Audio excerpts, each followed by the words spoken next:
What would you do if everything you thought your life would look like suddenly changed? For Dr. Bertina Hooks, burnout was only the beginning. After changing specialties, navigating divorce, surviving a life threatening medical emergency that resulted in a below the knee amputation, and rebuilding her career from the ground up, she created something many physicians dream about: a career built on flexibility, purpose, and freedom. Today, we're talking about resilience, entrepreneurship, financial literacy, and what it really takes to reinvent your life.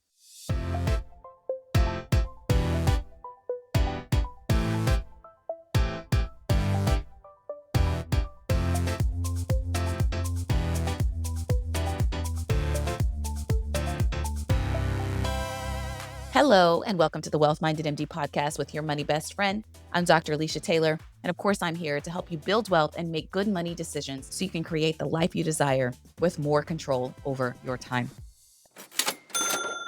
As physicians, one of the most important things that we can do is make sure that we secure our income. That means that if we were, for some reason, unable to work due to a car accident, a medical illness, a chronic condition, mental health disorder, that we still have money coming in. Because a lot of our financial plans are contingent on our high doctor income. And so one of the things that you will need to do is make sure that you get long-term disability insurance. And I know, as well as anybody, that getting this is not necessarily fun, and all insurance agents are not created equal. However, Pradeep Otto and his team at PKA Insurance Group are different. They are who you want to contact if you need long-term disability insurance or life insurance. They have a reputation of putting people over profits and always doing what's best. If you're in need of life insurance or disability insurance, be sure to reach out to Pradeep and his team today. They will help you get the insurance you need with the service you deserve.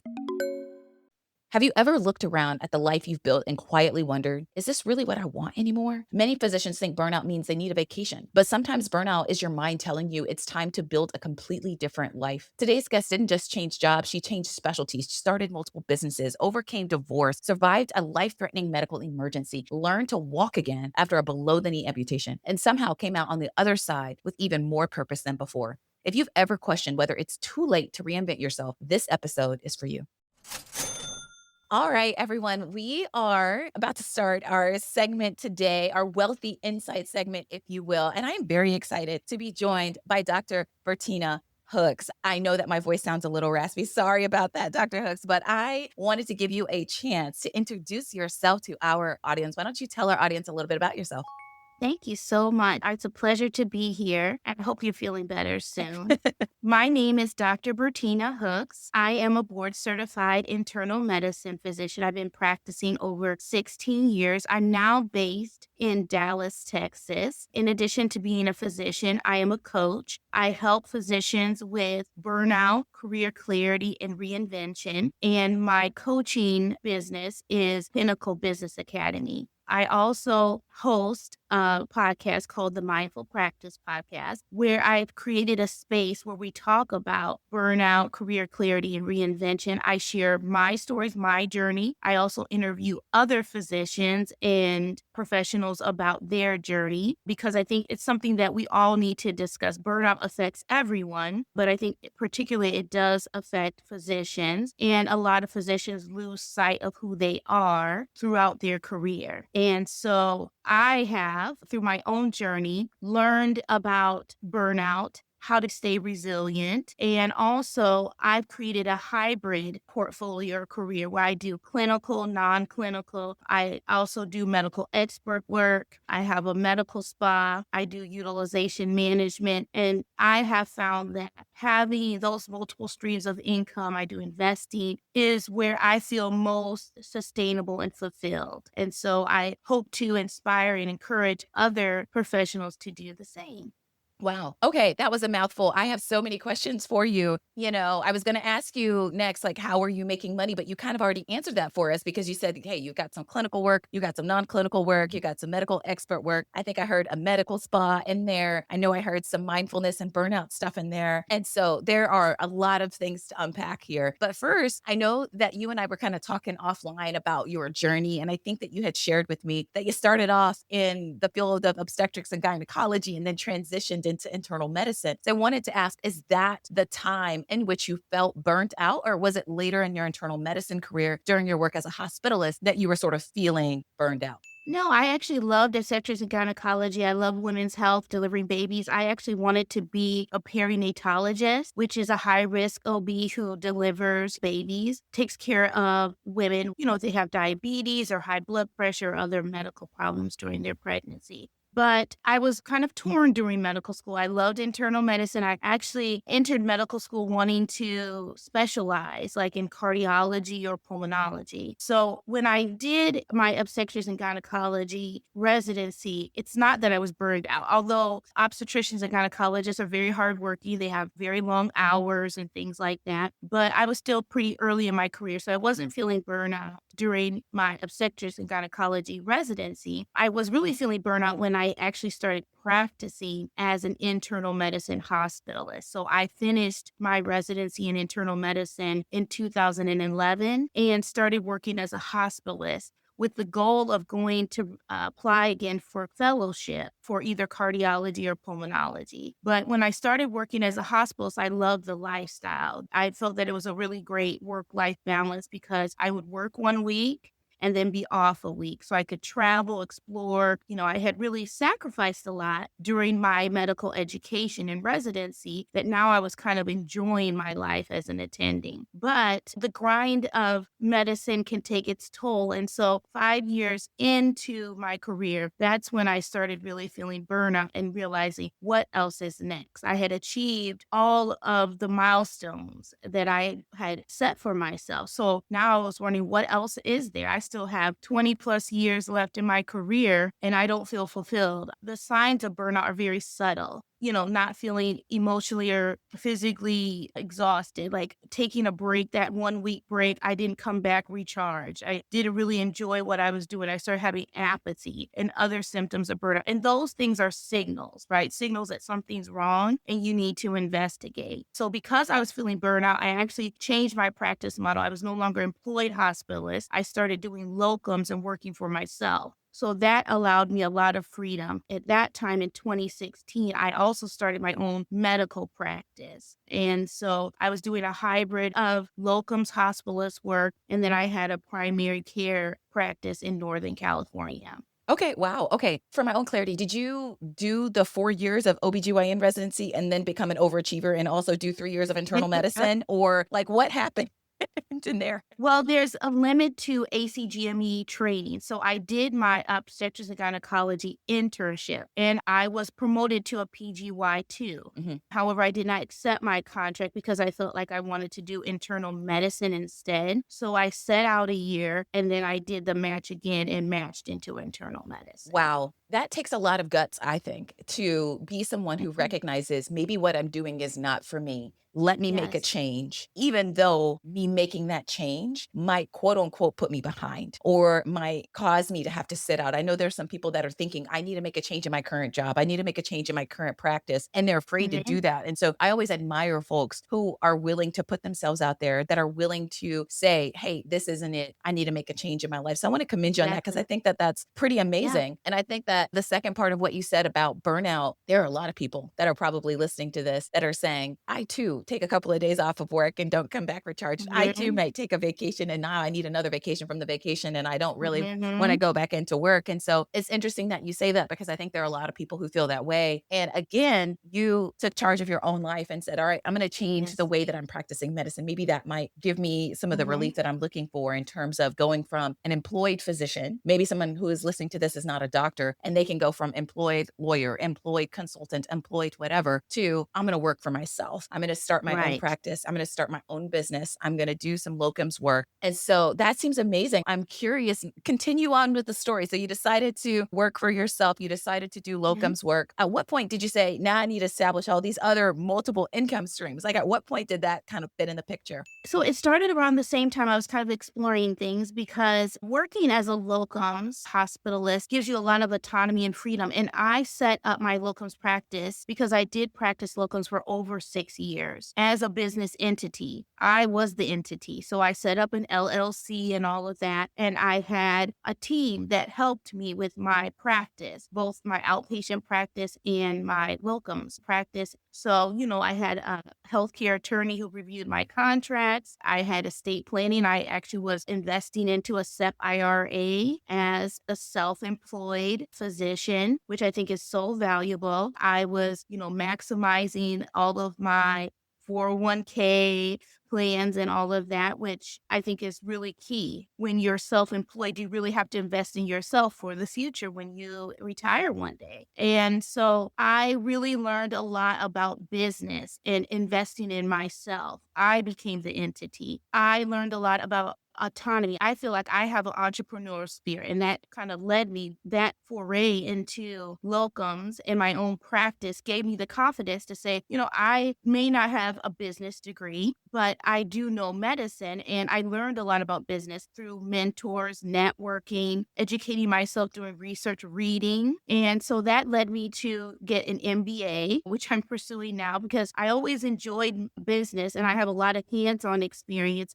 but I really wanted to know more about finance and marketing and things like that. I think really being an entrepreneur is just being someone who has an idea, maybe it's your pain point or you see others dealing with the same struggle and you're providing a solution or a service for them. So being a locums physician and also having my own practice allowed me to start thinking of myself more as a business entity. It gave me autonomy, it gave me financial freedom, and that allowed me to start investing in other businesses. So a few years later, in 2019 is when I started Pinnacle Business Academy. That was the coaching platform. And at first I was just teaching people how to start their own practices because believe it or not, most physicians don't know how to start unless they've done it themselves. They rely a lot on other people to help structure the business. And so I kind of started teaching people how to use blueprints and frameworks to set up sustainable practices.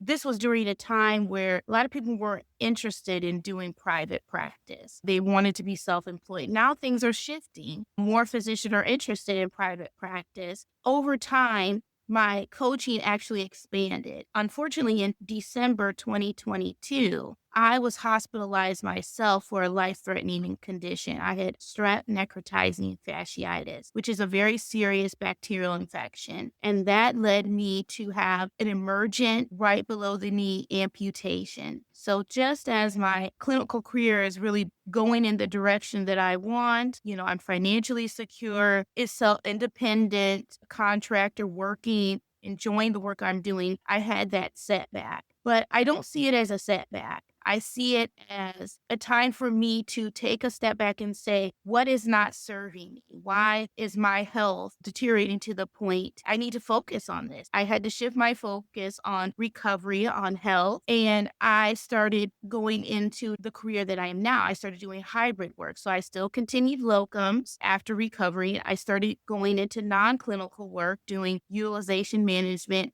and medical expert work. One thing about me, I think change is inevitable.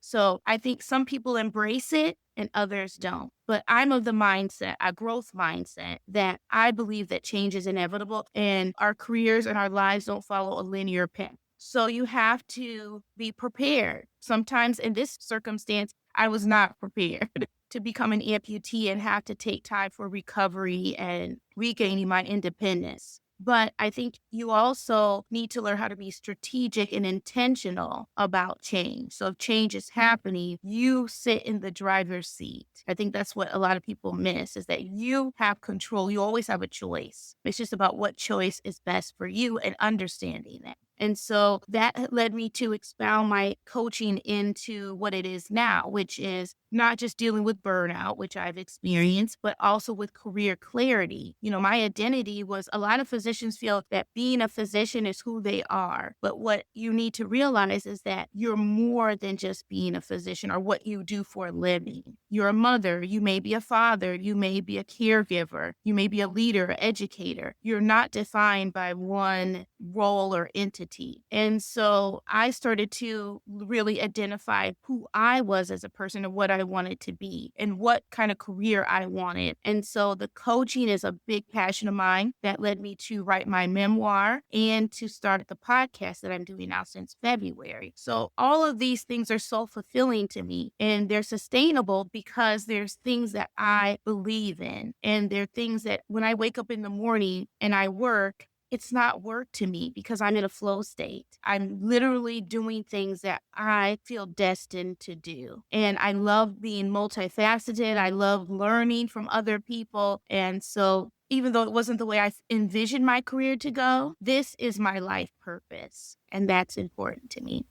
Wow. I'm really inspired by your story. I think there are so many people I can imagine that if they went through the transition that you did, if they had the story that you had in terms of the health complications, the below the knee amputation, that might have crushed them both from a physical standpoint, from a mental standpoint, from a financial standpoint. And it seems like you were able to rebound from that and really take it and move it forward, make it part of your story and continue to progress and have a very fulfilling life and career, which is just amazing. I'm very inspired by your story. And I'm curious about I think you had spoken earlier about how you set things up and you had systems and how you had invested in your, SEP IRA, I think you said, and maybe Mhm. some other accounts. And I wonder if being financially stable helped you with that transition and sort of how that played a part into your overall journey. Yes, because while dealing with all of this that I just mentioned, I was also going through a divorce, a pretty tumultuous divorce. And so I was fortunate that from the beginning of my medical career, I had invested in real estate and retirement accounts, SEP IRAs, and I had put myself in a position financially where I could kind of weather some of these hardships. And I think that's important. Having those investments, having, that mindset, financial mindset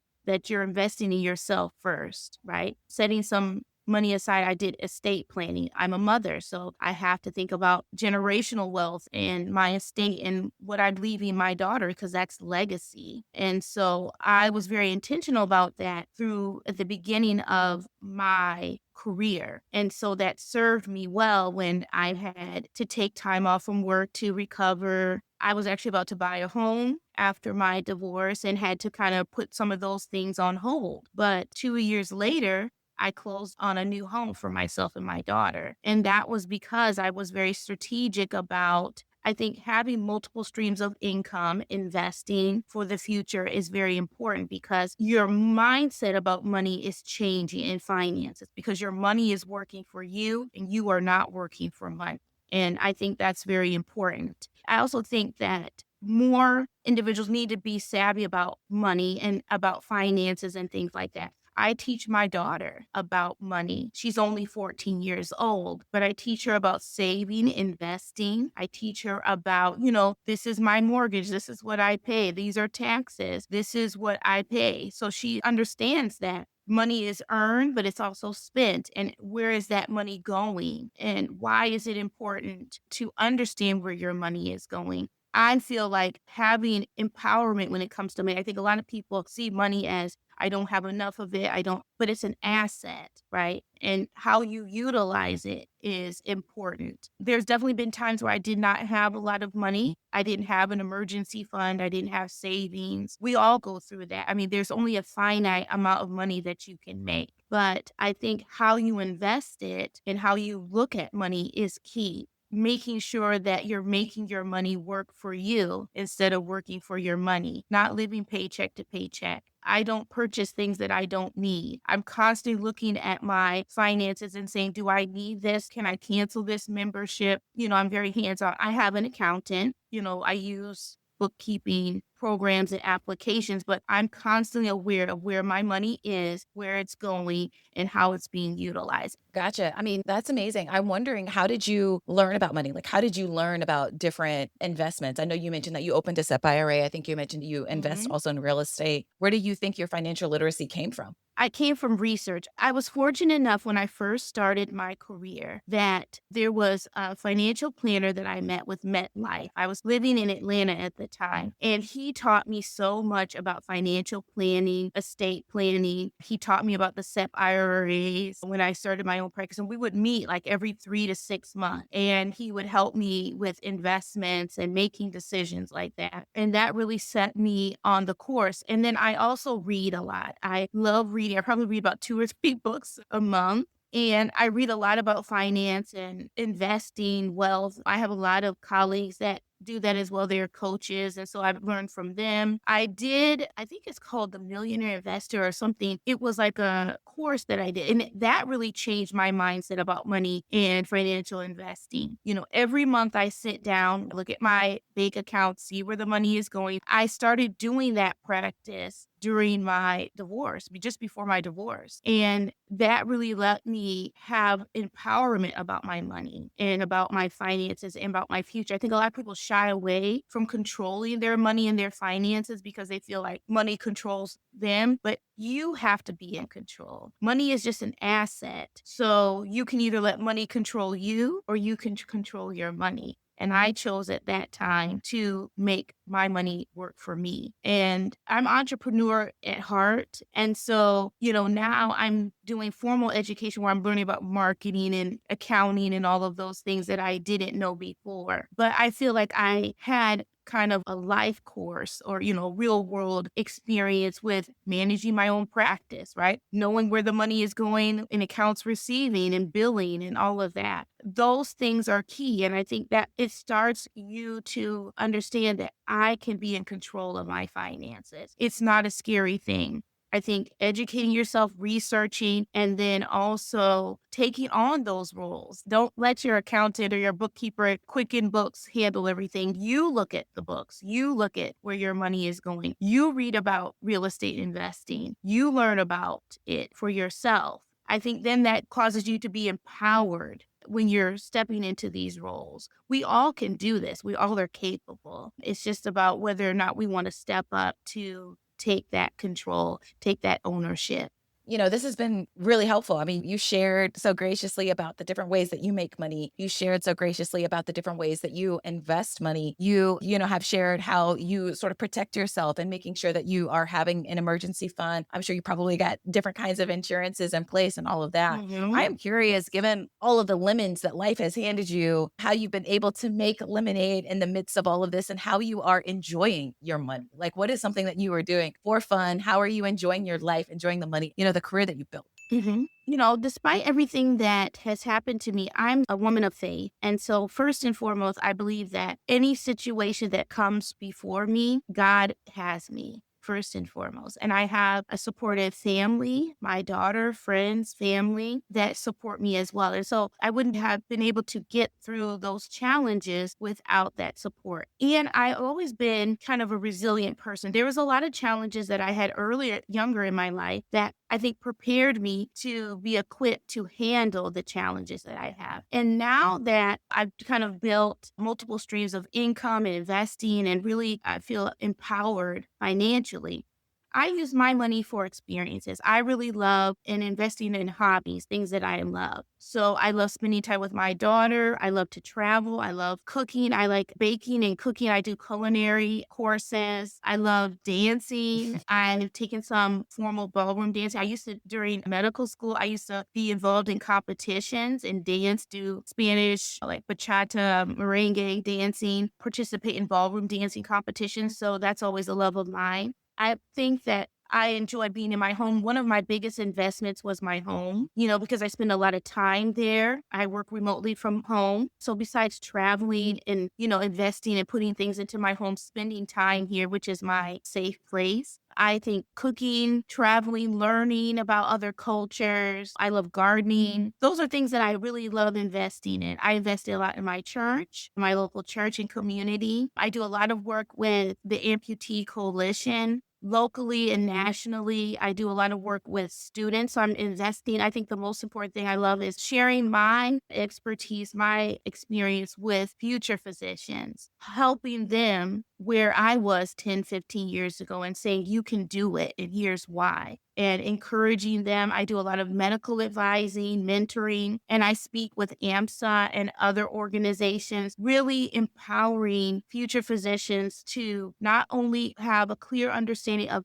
who they are as a person and a future physician, but also financially. As physicians, we defer so much of our, it's divert gratification for so long. We make sacrifices. We're high income earners, but at the same time, it's delayed. It's not right away. We put a lot of time into our education, our training before we get there. I don't want physicians or professionals to feel guilty about using your money to enjoy your life. That's what it's for. If you save everything and invest and don't enjoy it, it defeats the purpose of what money is. It's an asset for you to live a better life. And now I'm trying to, with my daughter, is build generational wealth and a legacy so that she can understand what money is, how to have control over it, how to be financially literate. And so hopefully when she is my age, she will be able to teach her children, my grandchildren, the same. Wow. Yeah, no, that's great. I'm curious if the way that you saved and invested in the past, if that has changed now. Yes, definitely. So when I was younger, I think I was a little bit more aggressive with investing, which I think is good. Initially, I wanted to, get a home and get some stability and things like that for my family. But after those things, those assets were obtained, I really was kind of I was working extra shifts, investing that money, saving that money. I always have a goal when I was doing a Locums assignment or, something like that. I would always have a goal where I'm going to be utilizing that money. Is that for a project in my home? Is that for a vacation? I don't put things on credit. I pay for them and I save towards them. And some people may say, oh, that's kind of crazy. If I want to buy a new car, I save for it. I say, I'm looking to buy a Tesla because it's a self-driving car. I could go there and I guess can trade in my car that I have now, but I'm putting some money aside for the next 6 months to a year before I purchase it. And some people may think, well, why don't you just go buy your car? But it's okay to save and have that money set aside. I also need to have a charging station. So I'm thinking about that. So some of the money is towards that. So I think that having a goal in mind for how you want to utilize your money and not feeling that you have to constantly go out there and buy it right away. Sometimes you may change your mind. Maybe I don't need it now. Maybe I'll utilize that money for something else. Never make financial decisions rashly, right? You always have to think about it, mull it over, decide if it's right for you, and go for it. How do you balance saving and investing for your future, for your daughter, with enjoying life for today? How do you balance those two things? Well, I have a financial planner that's really helped advise me, and I have learned a lot about real estate planning and financial planning myself. So I'm not as aggressive because I'm on course, right? I have to kind of be monitoring things and see, are you where you need to be in terms of investing? I always have an emergency fund. I always have. I didn't always have it because I didn't have money to save for emergency fund, but I usually have 3 to 6 months of income set aside, which I think is important, which is what an emergency fund is. So if something I need a repair done in my home or something like that. And I think having multiple streams of income is important. So if you're having income, while you're sleeping, while you're doing whatever evergreen income, then you can invest that how you want. And so I utilize some of that income to, my daughter has camps or, children are always asking for something. So I utilize some of that money to invest in her. This summer, she did an engineering course and I paid for that. She did a summer camp and I paid for that. So I also want her to understand the meaning of no, though, and understand that there is some delayed gratification. So I don't say yes to everything, but we try to prioritize what's important and then what she really wants. And then we go for that. I don't want to raise my daughter to be spoiled. I want her to realize the value of money and that money just doesn't grow on trees and that her mother works very hard to provide for her and to respect what you have. You have to be grateful for what you have. I strongly believe in that. And God will bless you with more. I take care of the things that I have, my car. I had a car for over 15 years as a physician. I wasn't driving in a BMW or a Rolls or a Porsche. I just drove a simple car that had great fuel efficiency and got me to my job. I don't own expensive cars. I utilize cars as a means to get me around, right? And to handle my errands and things like that. It's where you want to invest your money. Most billionaires and millionaires, they live a very simple lifestyle. And that's because they're investing their money and making their money work for them. I don't go on lavish trips or I don't own, and there's nothing wrong with that if someone wants to have designer or brand name things, but I'm happy with the things that I own. It sounds like what I'm hearing you say is that you've learned how to prioritize things really well and saying, you know what, maybe I don't care about cars, but I do care about this camp that my daughter wants to go to. Maybe I don't care about this other thing, but I do care about that thing. And so learning how to prioritize what are the things that really add the most value to your life. And of course, it might be different Right. for different people. I also, loved what you said about how you're raising your daughter. I think that one of the challenges is how do you give your children, your friends, your family a better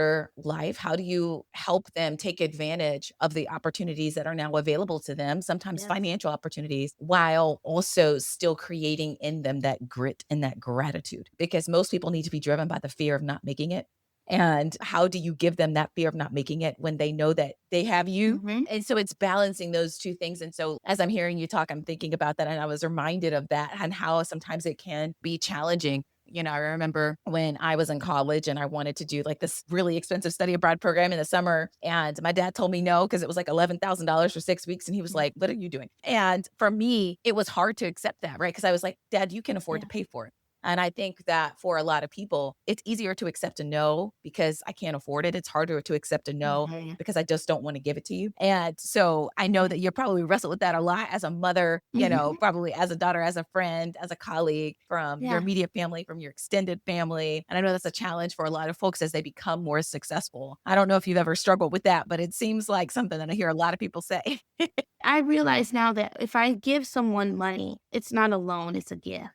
I think that's the mindset. As far as my daughter is concerned, it's hard because you want to support your children, you want to invest in them, but there's a limit in what you can do. And I think, if I handed my daughter everything and she didn't earn it, I think that it has more meaning when you earn it. I know for me, it did. My parents were very well educated. They enforced the value of education on me. So when I wanted to become a physician, my dad was like, "Oh, I thought you wanted to be an engineer like me." And they were heartbroken. But it's not a bad thing to be a physician, right? But at the same time, I think I have empowered my daughter to value her education.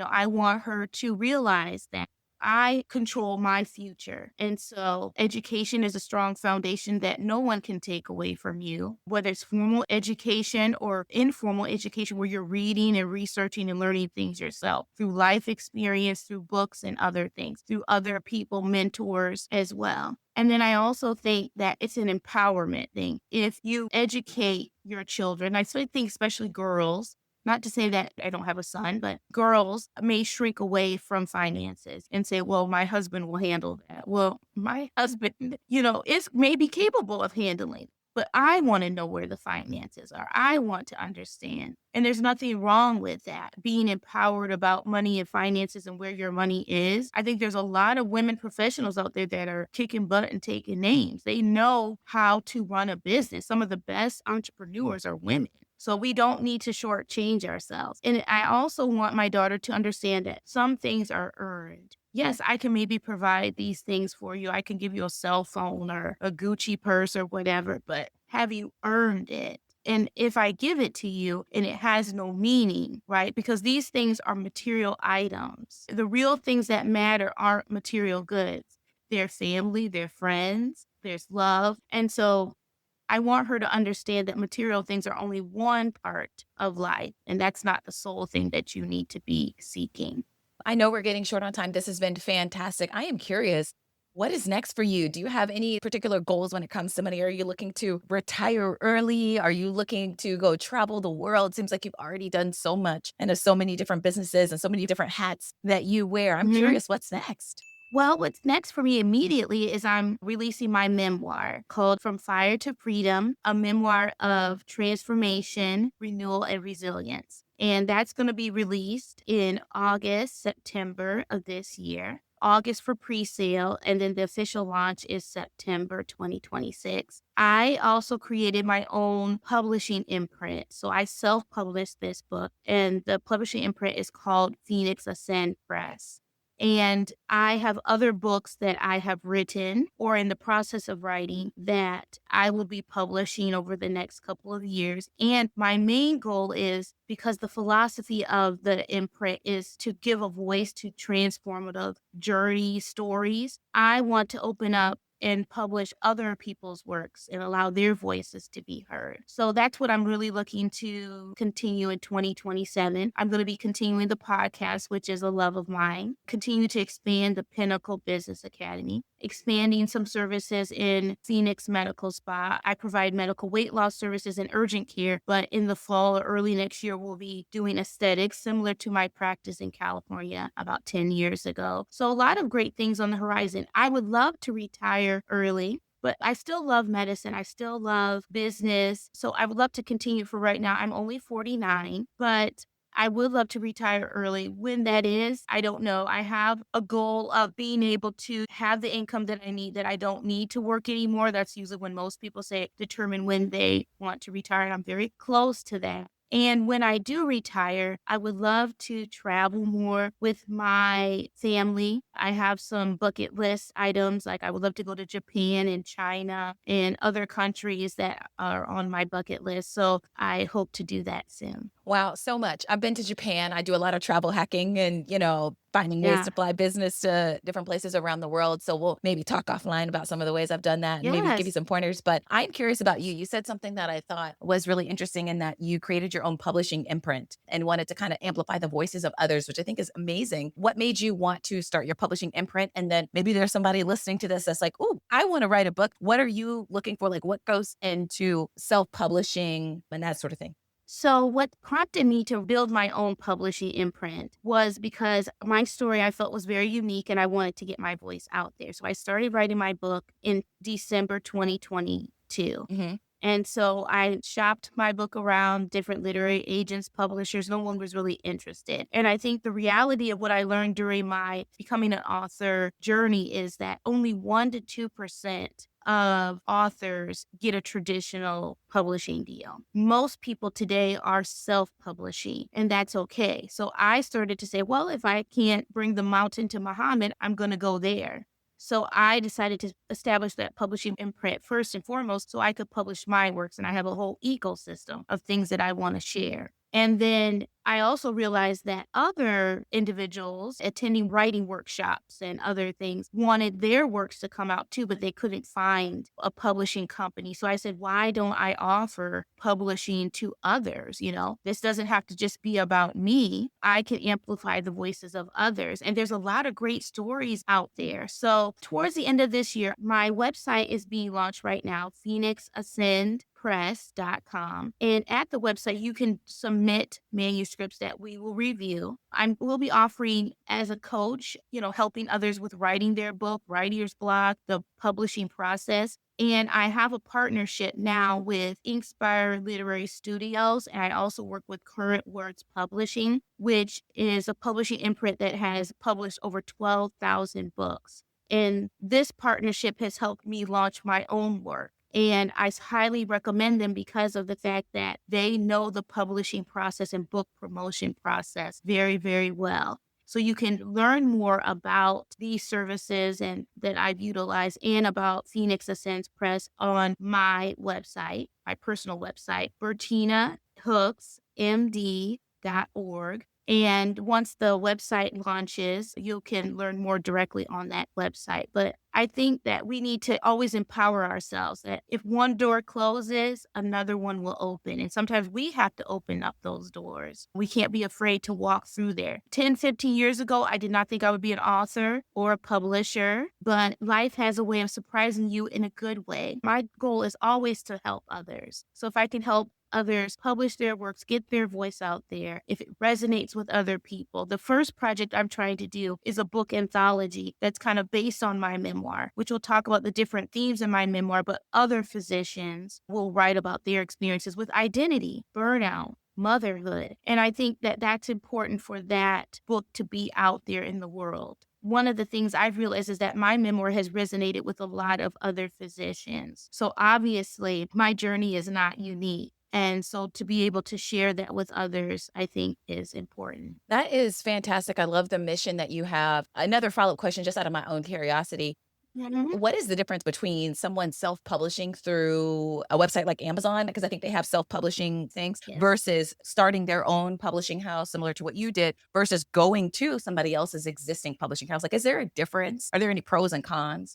Yes, there is. Because one of the things is when I looked into hybrid publishing, is that a lot of times the publishing company may advance or give the money up front for your book. But the thing is that you may not get the royalties. So, one of the things that I like about self publishing is that, yes, you do an initial investment in your book to get it published, to get it produced, because we have a team that does the cover design, the interior formatting, the production, and all of those pieces. But in the end, what I want to do is transfer ownership to the author. So when I release my book in September, all the royalties are mine. That's not the same with traditional and hybrid publishing contracts, and people need to be aware. The other thing is that a lot of traditional publishers help you produce a book, but if the book is out there and no one's aware of it, that's a problem. So we also provide promotion. We provide digital marketing. We provide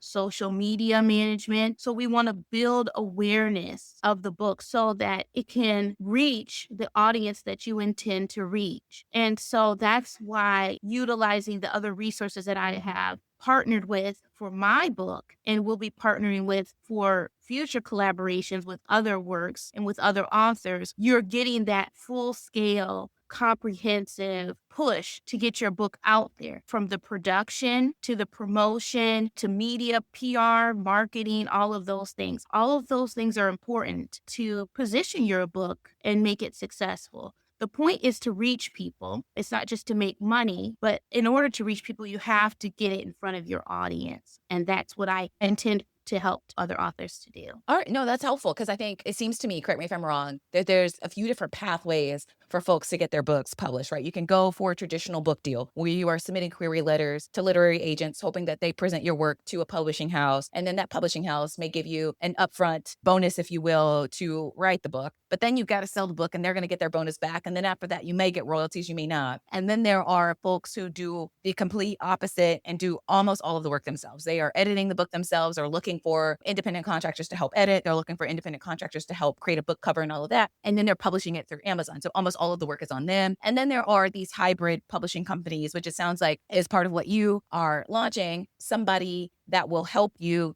do the cover, do the editing, help with marketing. And then I'm sure, maybe take a small cut, but then you also get the full ownership of your work and maybe some royalty. So there seems to be that full traditional publishing, the full self-publishing, and then these like Yes. hybrid models. So that seems great. I love your mission. It seems like you're doing a lot of fantastic work. Sorry that we went on this book publishing tangent, but I was just curious for my own knowledge. No, And it's I great. appreciate you being willing to answer all of my nosy questions. I am very, very inspired by your story. I cannot imagine all of the things that you've been through and the fact that you have been so resilient and been able to really craft a life for yourself and a career for yourself on your own terms is really just motivating for me personally and hopefully for our audience as well. So thank you so much for joining us on the podcast today. Thank you so much. I appreciate it. Alrighty, folks, if you're interested in connecting with Dr. Bertina Hooks, we'll put the link to her website and social channels in the show notes for this episode. All right, thank you, Dr. Bertina. I appreciate it. Thank you. Have a great day.